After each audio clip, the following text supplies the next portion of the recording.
You've been bullish on India and said that this is not only going to be India's decade, but India's century. And you've been saying that for several years. I also heard that you've been to India somewhat 50 times. Mm-hmm. So tell me a little bit about why you think it's going to be India's century, because not many in India believe it's going to be India's century. Well, India tends to at times be the toughest on itself of any country in the world, but that is changing. And I think the young people are beginning to really believe it will be India's decade and India's century. In terms of why I believe it, I put Cisco's Second World Headquarters here all the way back, 15 years ago. Yeah. So I believed in the country always, but it was a slow follower. Now it's starting to be a fast leader.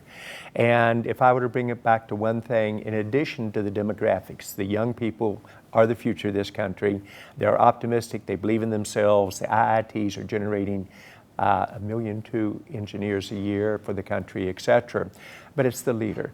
Anytime I see a country move or a company to do really well, in technology terms, it's a Bill Gates, it's a Jensen at NVIDIA, it's a Larry Ellison at Oracle, it's a Satya at Microsoft now. The same thing is true of government leaders. And what Prime Minister Modi brought was a predictability. He had a process using technology, a digitization of the country, that he grasped would change the economy for the whole country. And then he took it a step at a time, almost like a business person would do. And he shared with his citizens why this was important to him. Why was digital India manufacturing important to him? Why were smart cities important? Why was investing in startups important, which would generate jobs 10, 20, 30 years out, not much in the short term, but that is the future of India in terms of the startups. And then he looked at how you bring in FDI investment and bring in current jobs in the direction. So I believe in the man.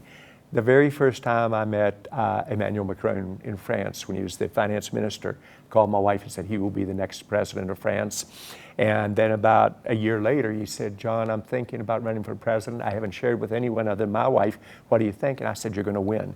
And he came to my house, but I'm able to have a little bit of good fortune of identifying leaders who can change a country or a business. I was also, when Macron came to India on the state visit, he brought me as part of the French delegation, even though I knew more people on the Indian side. Where am I going with this?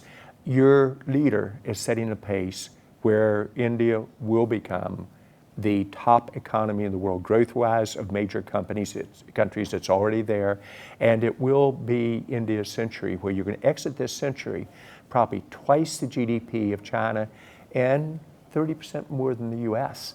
But he also grasped that a US-India partnership would be great for India, great for the US, for all the citizens, and also good for the world. So visionary. You spoke about 15 years ago when you were with Cisco and you came in. What did you think would happen in India then? Because Prime Minister Modi wasn't at the helm of affairs then.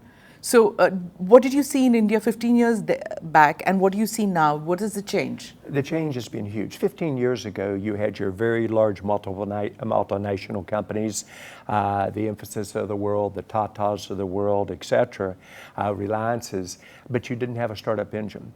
And to be very candid, in a gentle way, while you had tremendous talent, and I came to India for the talent.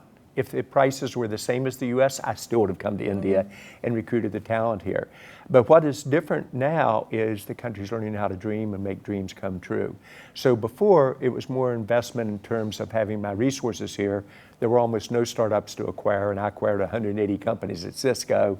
There wasn't that entrepreneur spirit and dreaming. That has changed. And so what is different, we're becoming the innovation leader, a fast mover that the rest of the world will emulate. Click here to watch the full episode.